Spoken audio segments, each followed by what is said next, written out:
Assalamualaikum warahmatullahi wabarakatuh.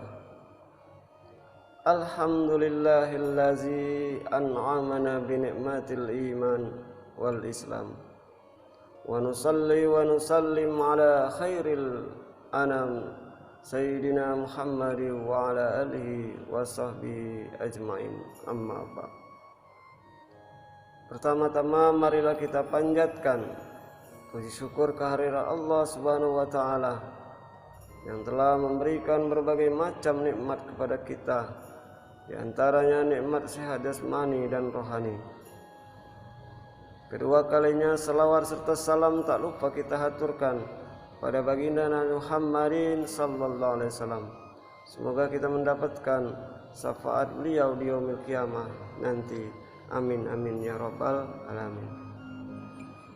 Baiklah anak-anakku sekalian, di pertemuan kali ini Bapak akan menyampaikan materi tentang tarikh. Ada yang tahu tentang kata tarikh atau pernah mendengar kata tarikh? Baik, sebelum kita melangkah lebih jauh, kita pahami dulu apa yang dimaksud dengan kata tarikh. Kata tarikh berasal dari bahasa Arab yang berarti ketentuan waktu atau pemberitahuan tentang waktu. Baik, Bapak ulangi lagi. Kata tarikh berasal dari bahasa Arab yang berarti ketentuan waktu atau pemberitahuan tentang waktu. Nah, sekarang kita tinjau kata tarikh menurut istilah. Tarikh adalah ilmu yang menggali peristiwa-peristiwa masa lampau agar tidak dilupakan. Ilmu tarikh sepadan dengan pengertian ilmu sejarah pada umumnya.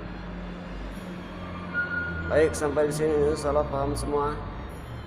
Baik, berarti di sini kita akan mempelajari tarikh atau sejarah perjalanan seorang hamba dalam menuntut ilmu. Pada zaman dahulu ada seorang ulama namanya Ibnu Hajar al-Asqalani. Beliau semula adalah seorang santri yang bodoh. Beliau belajar kepada kiainya sampai beberapa tahun. Namun ia belum juga bisa membaca dan menulis. Hingga akhirnya dia pun berputus asa. Ia pun mohon diri kepada kiainya supaya diperbolehkan pulang. Dengan berat hati sang kiai memperbolehkan Ibnu Hajar pulang. Tapi beliau berpesan supaya jangan berhenti belajar sesampai di rumah. Akhirnya Ibnu Hajar pulang ke rumahnya. Di tengah perjalanan, hujan turun dengan lebat. Ia terpaksa berteduh dalam sebuah gua. Oleh karena hujan tak kunjung reda, ia pun memutuskan masuk lebih dalam ke gua sehingga dapat duduk-duduk di dalamnya. Pada saat itulah terdengar suara gemericik. Oleh karena penasaran, ia mendatangi sumber suara tersebut. Ternyata sumber suara itu berasal dari gemericik air yang menetes pada sebongkah batu. Batu besar itu berlubang karena telah bertahun-tahun terkena titisan air. Melihat batu yang berlubang tersebut, akhirnya Ibnu Hajar merenung. Ia berpikir, batu yang besar dan keras ini lama-lama berlubang hanya karena titisan air ini. Kenapa aku kalah dengan batu?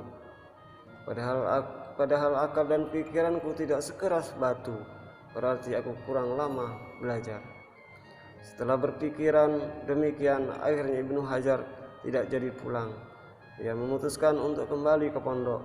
Semoga semangatnya kembali tumbuh untuk belajar kepada kiainya. Akhirnya Ibnu Hajar kembali ke pondok. Ia ingin belajar lebih lama dan lebih tekun lagi. Di pondok ia belajar dengan tekun dan rajin, serta tidak mengenal putus asa. Usaha tersebut tidak sia-sia. Ia menjadi orang alim, bahkan dapat mengarang beberapa kitab. Dari asal mula cerita batu di dalam gua, inilah kemudian beliau diberi nama Ibnu Hajar atau anak batu. Baiklah anak-anakku sekalian, sampai di sinilah yang Bapak bisa sampaikan. Semoga anak-anakku sekalian bisa mengambil ibrah atau pelajaran dan bisa menyimpulkan dari sejarah tersebut di atas. Dan Bapak akhiri, wassalamualaikum warahmatullahi wabarakatuh.